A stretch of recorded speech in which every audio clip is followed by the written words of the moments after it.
Bonjour, vous me connaissez, c'est moi. Le champignon, je m'incruste sous vos ongles et je m'installe. Non, c'est Calio. Yes. Comme vous voyez, l'angle est différent de ce que j'ai l'habitude de faire. Ce qui veut dire que c'est sans doute une vidéo écrite.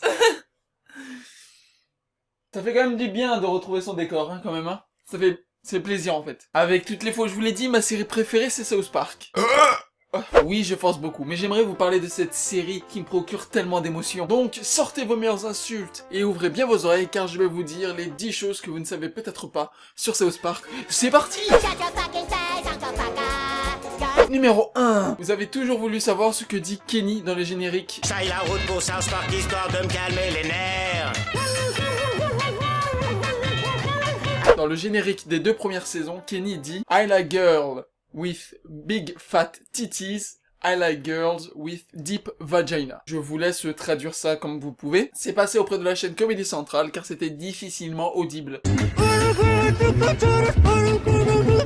Numéro 2. Vous savez sans doute que le premier épisode de South Park intitulé Cartman a une sonde anale a été fait entièrement en stop motion, image par image, pour ceux et celles du fond qui ne savent pas ce que ça veut dire stop motion. Mais de plus, cet épisode a mis 3 mois à voir le jour. Tu sais, pour le découpage, les collages, l'assemblage, l'animation, c'est long. Et a coûté environ 300 000 $. C'est quand même cher hein, pour du papier et des ciseaux. Et maintenant, ils mettent environ 6 jours pour faire un épisode. Sur ordinateur, ça va plus vite. Numéro 3. Pour ceux et celles qui ne savent pas, le vrai prénom de Ike Broflovski, le petit frère de Kyle, c'est Peter Gins. On l'apprend quand les parents biologiques de Ike reviennent le chercher à cause d'une loi obligeant les parents canadiens d'aller récupérer leurs enfants mis en adoption. C'est dans l'épisode 15 de la saison 7. Numéro 4. L'excellent doubleur français de Eric Cartman, Christophe Lemoine. T'es le boss. Il est pas mort, pourquoi je suis sans moi?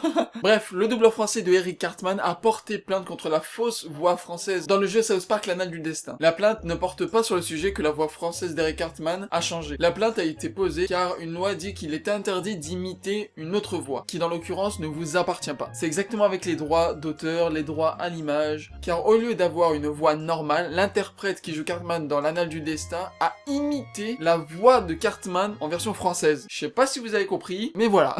En ce moment, c'est encore en cours et je ne sais pas de la suite malheureusement. 5. Bon, celle-là, vous la connaissez sans doute déjà, mais l'acteur américain George Clooney a tellement saoulé Matt Stone et Trey Parker pour avoir une voix dans la série, et les réalisateurs ont eu tellement marre qu'ils lui ont donné la voix du chien gay de Stan, un rôle qu'il jugeait à la hauteur de son talent. Numéro 6. Le personnage de la mère de Eric Cartman, qui a l'habitude de baiser à droite à gauche, ne s'appelle pas Liane pour rien. En effet, ce personnage est une référence à l'ex-fiancé de Trey Parker qui avait l'habitude de le tromper. Numéro 7. Connaissez-vous la création de Monsieur Hanky, le petit caca Noël? C'est plutôt drôle. Étant enfant, Trey Parker avait fâcheusement l'habitude de ne pas tirer la chasse après avoir fait son petit caca. Et donc son père lui disait que si il ne tirait pas la chasse, son caca va devenir vivant et va le tuer dans son sommeil. Ce qui a donc inspiré Trey Parker pour faire ce personnage. 8. En 2000, Trey Parker et Matt Stone ont été nominés aux Oscars pour la meilleure musique de film. C'était pour la musique Blame Canada de South Park le film.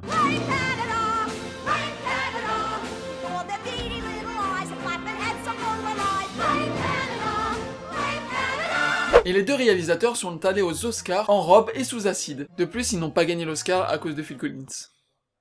Je crois qu'ils ne sont pas très en bons termes en fait. 9. En tout, Kenny est mort 97 fois dans toute la série. On parle de Jésus qui s'est fait ressusciter, mais on pense pas trop à Kenny, hein. Il a été ressuscité plusieurs fois. Ça, je dis rien. 10. En 1995, South Park a eu le droit à sa première version. C'était en fait une vidéo de 5 minutes sous la forme d'une carte de Noël, où on voyait Jésus se battre avec le Père Noël. Malheureusement, cette vidéo n'a jamais été traduite en français, c'est pour ça que je vous mets en description la version originale. Je suis pas magnifique, moi? Oh putain, oui.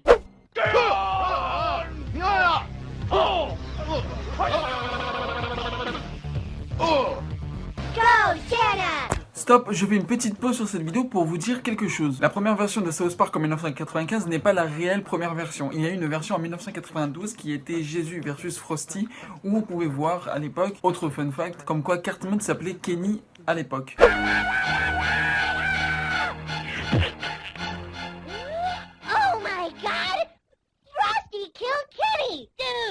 Donc je vous mets en description la petite vidéo de 1992 du vrai premier South Park. Et voilà, c'est donc la fin de cette vidéo. J'espère que vous aura plu. N'oubliez pas de vous abonner, mettre la cloche. Me suivre sur Twitch, sur Instagram, sur Twitter. J'y suis beaucoup, les gars, j'y suis beaucoup. J'espère que ce nouveau format vous a plu quand même. Et c'est surtout parce que je voulais vous parler de ma série préférée. Les dernières saisons sont juste folles.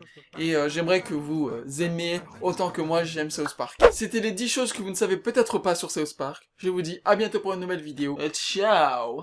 Du mardi au samedi avec et quand le dimanche, elle est plus étanche, elle devient super extra méga giga conne. Allez, tous avec moi. Il faut divertir, mais les connes, c'est la plus grosse conne que l'on ait connue. Elle est pas chez elle est pas connue, elle est conne.